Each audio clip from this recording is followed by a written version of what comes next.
हाँ, मैं कबूल करता हूँ कि हिंदुओं का कत्लेआम हुआ है। हाँ, मैं ये भी कबूल करता हूँ कि हिंदुओं के घर और मंदिर जला दिए गए, लेकिन हिंदुओं पर हुए अत्याचार के लिए मैं हाथ जोड़कर माफी मांगता हूँ। दोस्तों, ये कोई आम आदमी नहीं, बांग्लादेश के पीएम मोहम्मद यूनुस के मुख्य सलाहकार मोहम्मद शेखावत हुसैन ने कहा है।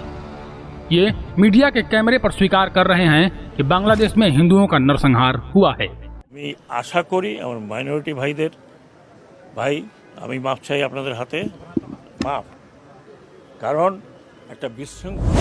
जो सेकुलर हिंदू कह रहे थे यह तो सिर्फ प्रोपेगेंडा है और झूठी खबर है, वह अपनी आंखें फाड़कर एक बार बांग्लादेश के नए प्रधानमंत्री का ट्वीट पढ़ लें और यह वीडियो जरूर देख लें। उन्होंने कहा है कि हम बांग्लादेश में हिंदुओं की सुरक्षा करने में विफल रहे, इसके लिए मैं हाथ जोड़कर माफी मांग रहा हूँ। जबकि भारत में कुछ सेकुलर बेशर्म लोग इसको प्रोपेगेंडा बता रहे थे। ये देखिए, ये बांग्लादेश का काली माता मंदिर है। 200 साल से भी ज्यादा पुराने इस हिंदू मंदिर में मुस्लिम कट्टरपंथियों ने आग लगा दिया। सिर्फ इस मंदिर में ही नहीं बल्कि दर्जनों हिंदू मंदिर में आग लगा दी गई है। यदि मुसलमानों पर एक छोटा सा ट्वीट भी कर दिया जाता है तो पूरे 57 मुस्लिम देश एक साथ खड़े हो जाते हैं, लेकिन आज पूरे विश्व मंच पर हिंदुओं का साथ देने वाला एक भी देश नहीं है सिवाय इजराइल के। इजराइल की एक पत्रकार ने इस पर खुलेआम बोला है। पत्रकार का नाम है इंडिया नफ्ताली। उन्होंने कहा है कि बांग्लादेश में हिंदुओं का जेनोसाइड बंद करो। हिंदू हम लोगों के बहुत सहयोगी रहे हैं। पूरे इतिहास में जितना जुर्म यहूदियों पर हुआ है उससे कहीं अधिक आक्रमण हिंदुओं पर भी हुआ है। एक और वीडियो में उन्होंने कहा है कि बांग्लादेश के प्रधानमंत्री को देश छोड़ने के बाद वहां हिंदुओं का कत्लेआम हो रहा है। गाजा इजराइल युद्ध के बाद हिंदू यहूदियों के और भी करीबी दोस्त बन गए हैं। इसलिए मैं इजराइल के तरफ से क्लियर बोल रही हूं कि बांग्लादेश में हिंदुओं पर अत्याचार बंद करो।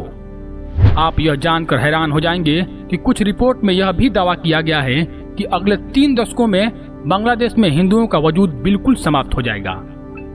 1971 में पाकिस्तान से अलग होकर अस्तित्व में आए बांग्लादेश ने 4 नवंबर 1972 को अपनाए गए संविधान में खुद को एक धर्मनिरपेक्ष, समाजवादी और लोकतांत्रिक देश घोषित किया था, लेकिन वो ज्यादा समय तक धर्मनिरपेक्ष नहीं रहा और 7 जून 1988 को उसने संविधान में बदलाव कर खुद को इस्लामिक राष्ट्र घोषित कर दिया। पिछले कुछ सालों में बांग्लादेश में हिंदुओं की स्थिति काफी खराब हुई है। ऐतिहासिक रूप से 1951 में हिंदुओं की आबादी लगभग 22% थी, लेकिन 2011 तक यह घटकर लगभग 8.5% रह गई, जिसका मुख्य कारण धार्मिक उत्पीड़न और आर्थिक रूप से हाशिए पर होना है। उसके बाद भी हिंदुओं की आबादी में लगातार गिरावट आती गई। बांग्लादेश की न्यूज वेबसाइट डेली स्टार के अनुसार 2022 में भारत के इस पड़ोसी देश की आबादी 16.5 करोड़ से कुछ ज्यादा थी। बांग्लादेश की आबादी में अब 7.95% लोग हिंदू समुदाय के हैं। संख्या के हिसाब से देखें तो हिंदुओं की संख्या 1,31,00,000 है। 1971 में बांग्लादेश मुक्ति संग्राम के समय हिंदुओं का नरसंहार हुआ। तब पाकिस्तानी सेना ने हिंदुओं के गांव उजाड़ दिए थे। एक रिपोर्ट के अनुसार इस दौरान 30 लाख से ज्यादा हिंदुओं का खात्मा कर दिया गया। साथ ही बड़ी संख्या में हिंदुओं ने भारत में भी शरण ली। इससे बांग्लादेश की आबादी में हिंदू 18.5% से 13.5% रह गए थे। लेकिन अब की घटनाओं से ऐसा लग रहा है कि बांग्लादेशी हिंदू जरूर सबक सीख रहे हैं और अपने वजूद को बचाने के लिए एकजुट होना शुरू कर दिए हैं।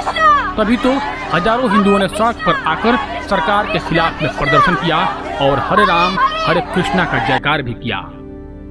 अंत में इस चैनल के माध्यम से हम ये कहना चाहेंगे कि हिंदुस्तान में अभी भी समय है। आपसी क्लेश को मिटाकर अपने देश और समाज को इन जिहादियों से संरक्षित रखने के लिए हिंदुस्तान के हिंदू जरूर एकजुट हो जाएं। जय हिंद, जय भारत।